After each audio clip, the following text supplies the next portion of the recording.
The wedding night was silent, and so was her heartbreak.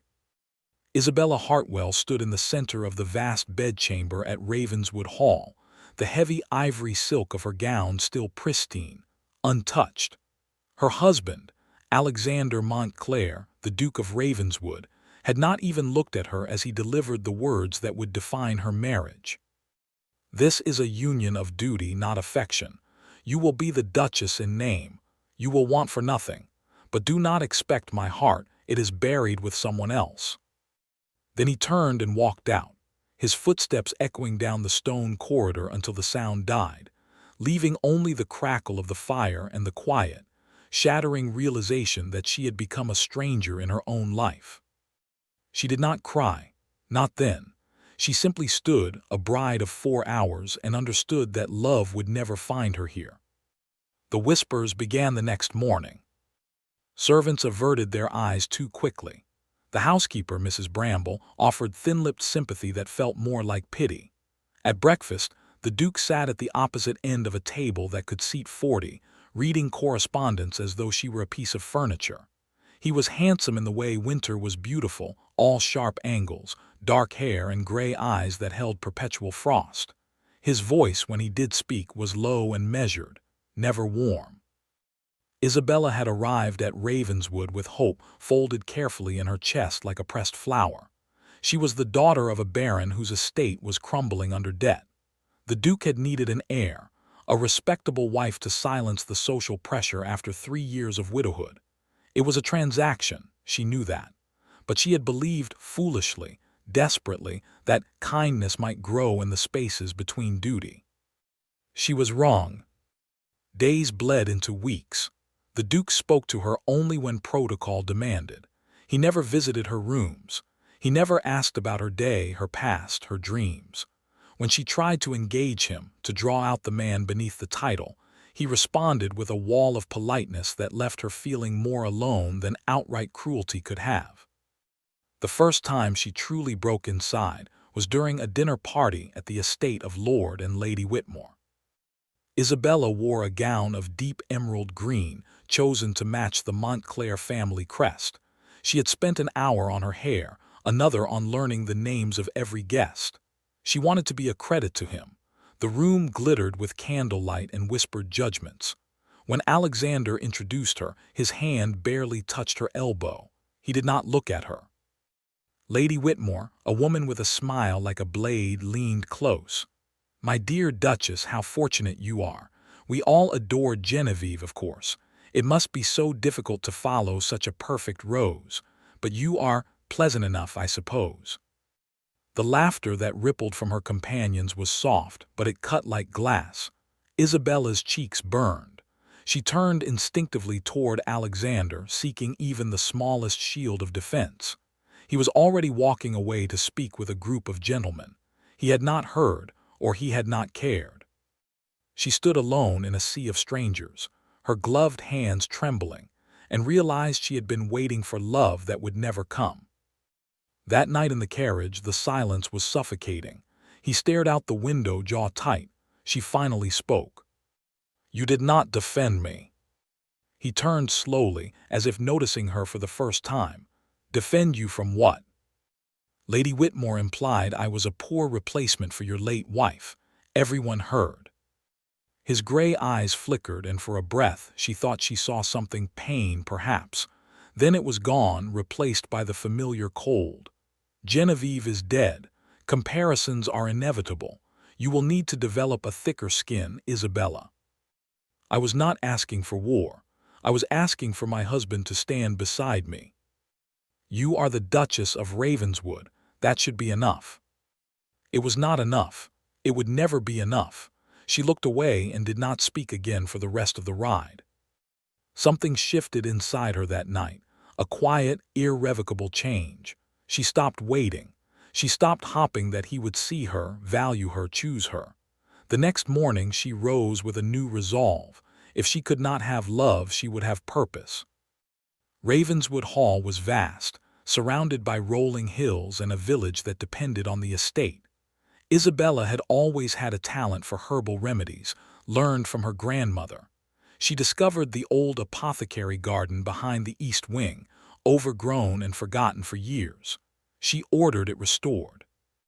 The Duke did not notice. He was busy with Parliament, with ledgers, with the endless machinery of his title. He was gone for days at a time, and when he returned, he retreated to his study. Isabella threw herself into the garden. She spent hours with soil under her nails, planting lavender, chamomile, rosemary, foxglove. She learned the names of the villagers, visited the sick, brought tinctures and salves. The people began to call her the Green Duchess, with affection, not mockery. It was during one of her village visits that she met Dr. Elias Greer. He was a physician, young and earnest, with kind brown eyes and hands that healed. He had studied in Edinburgh and returned to the countryside to serve the poor. He did not bow with empty flattery. He saw the dirt on her apron and smiled. "Your Grace is doing work most nobles would deem beneath them," he said, helping her carry a basket of medicines into a cottage. "Then most nobles are fools," she replied, and he laughed, a genuine, warm sound that had been absent from her life for months. He began to assist her. They worked side by side in the village, in the garden, in the small still room she had converted. He treated her as an equal, not a duchess. He asked her opinions. He listened when she spoke. The loneliness that had wrapped around her heart like a vine began to loosen, just a little. Alexander noticed the change slowly, like a man waking from a deep sleep. The first crack in his indifference came on a Thursday afternoon, a full 5 months into their marriage. He had returned early from London, his business concluded sooner than expected. He found the house quiet, his wife absent. He asked Mrs. Bramble where the Duchess was. "In the village, Your Grace. She's there most days now, helping the sick with Dr. Greer." Dr. Greer. The name was unfamiliar, and something about it pricked at him. "A physician." "Yes, Your Grace. A young man, very dedicated. The Duchess has taken quite an interest in his work." The housekeeper's tone was neutral, but Alexander detected a note of approval that irritated him. He went to his study and tried to read, but the words blurred. He found himself walking to the east wing where he had not set foot in years. The apothecary garden, once a tangled wilderness of dead vines, was now orderly and green. Neat rows of herbs, a stone bench, a small fountain, and there, hanging on a peg near the still-room, was a man's coat, not his. He stared at it for a long moment, an unfamiliar sensation coiling in his chest. It was not jealousy, he told himself. It was possessiveness, propriety. She was his Duchess. Her reputation reflected on him. When Isabella returned that evening, flushed from the walk and smelling of chamomile, he was waiting in the great hall. "You were in the village," he said, his voice flat. She paused, surprised to see him. "Yes, I often am." "With a man." Her expression stilled. "With Dr. Greer, a physician. We treat the villagers together." "It is unseemly for a duchess to spend hours alone with an unmarried man, physician or not." She did not flinch. Months ago she might have. Now she simply met his gaze with a calm that unsettled him deeply. "I am doing good work, Alexander. Work that no one else in this house bothers to do. If that is unseemly, then perhaps the definition needs to change." She walked past him toward the stairs, and he had no response. He stood there, listening to her footsteps fade, feeling the ground shift beneath him in a way he could not name. The next blow came at Lady Ashworth's summer ball. Isabella attended alone. Alexander had claimed a previous engagement, but she knew it was an excuse. She wore a gown of soft blue, simple and elegant, and she moved through the crowd with a quiet dignity that drew eyes. She no longer clung to her husband's arm for validation. She no longer searched the room for his approval. Elias Greer was there, a guest of a minor baronet who appreciated his medical service. He bowed when he saw her, his face lighting up. "Your Grace, you look lovely tonight." She smiled genuinely. "Thank you, Dr. Greer. I did not expect to see you here." "I was persuaded. I confess I hoped you might be here." His honesty was disarming without guile. They spoke for several minutes, easy and warm, while the ton watched and murmured. Alexander arrived late, an unexpected appearance. The first thing he saw was his wife, laughing softly at something a tall, dark-haired man was saying. The man was leaning just slightly toward her, his admiration plain. Isabella looked happy, lighter than Alexander had ever seen her, and she had never once laughed like that for him. The feeling that struck him then was a visceral, ugly thing. It clawed up his throat and stole his breath. He crossed the room, his expression like a storm front. "Isabella," his voice cut through their conversation. Elia straightened, recognizing the Duke with a polite bow. "Your Grace." "Dr. Greer." Alexander's acknowledgement was ice.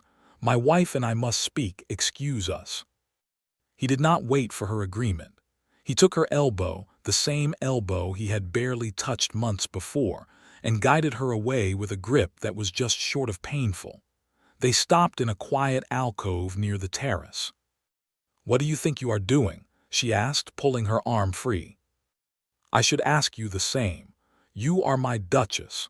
Publicly entertaining the attention of another man is an insult to my name." Her eyes, once so full of wounded hope, were now steady and resolute. "You have never cared about my company before. Why now? Because someone else finds me worthy of attention." He flinched as if she had struck him. "That is not." "I have spent months in this marriage, Alexander. Months of silence, months of loneliness. I tried to reach you. I tried to be a wife. You made it clear that I was merely an obligation, so I built a life around your indifference. I found purpose. I found a friend." Her voice did not waver. "You do not get to claim jealousy now. You lost that right when you left me standing alone on our wedding night." She walked away from him, back into the ballroom, her head held high. Alexander did not follow. He stood frozen, her words echoing in his mind, and for the first time in 3 years, the ice around his heart cracked, not because of Genevieve, but because of the woman he was only now beginning to see. That night he did not sleep. He sat in his study, staring into the fire, and memories he had locked away began to surface unbidden. He had not wanted to marry Genevieve. It had been an arrangement made by their families when they were children.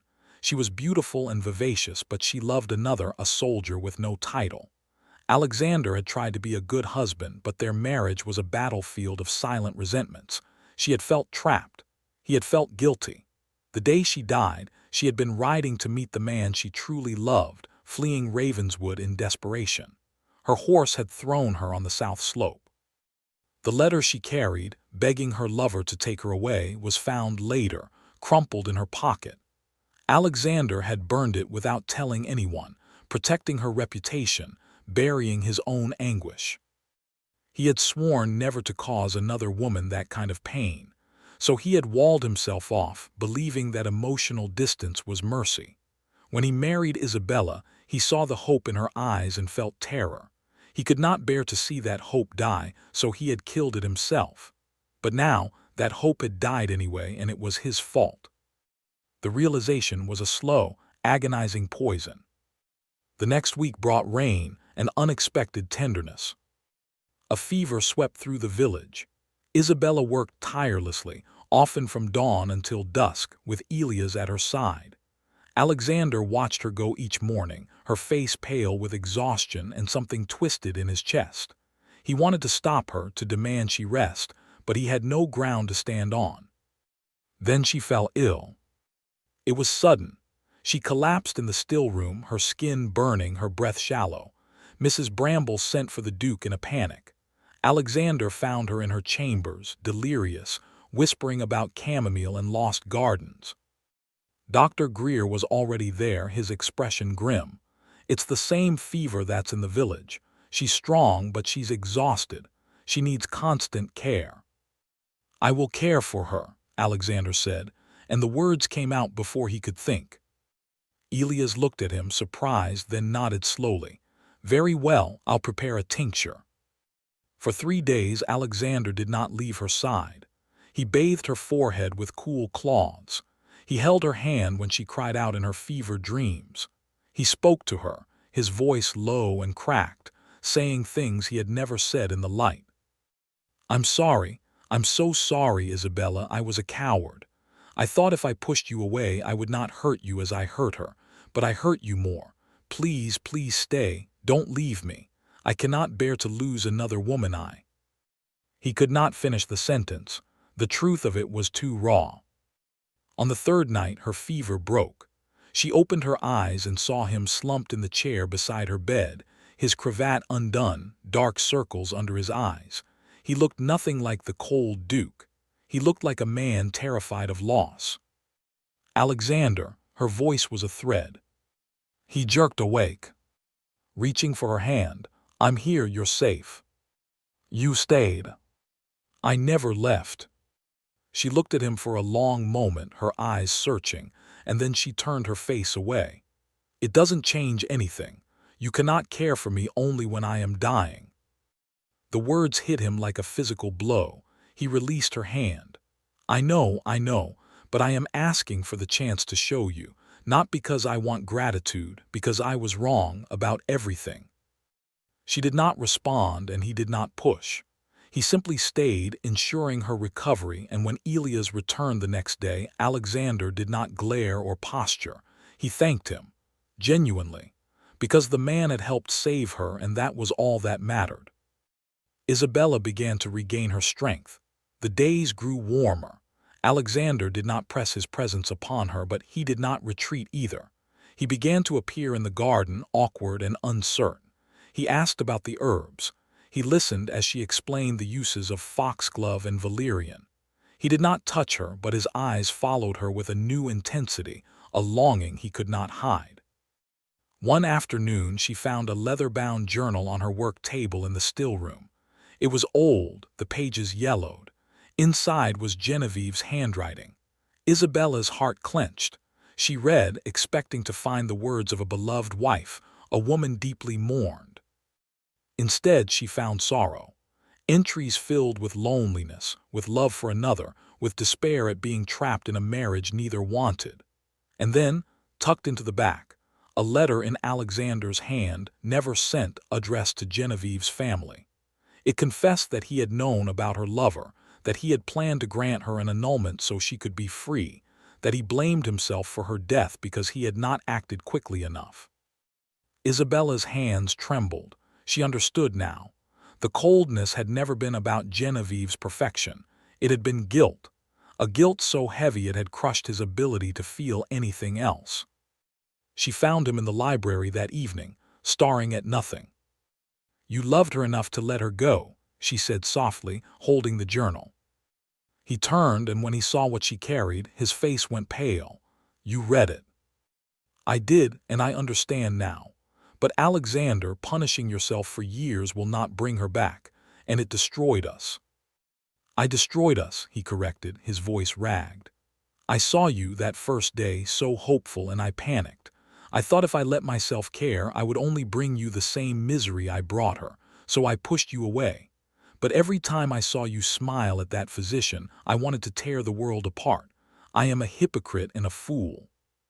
She set the journal down.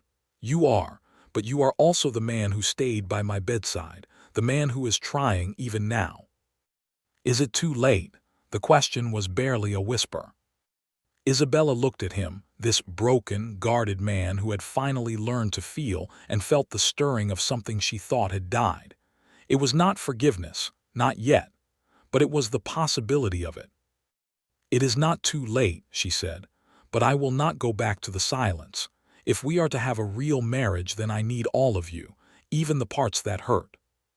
He crossed the distance between them slowly, as if she were a dream that might dissolve.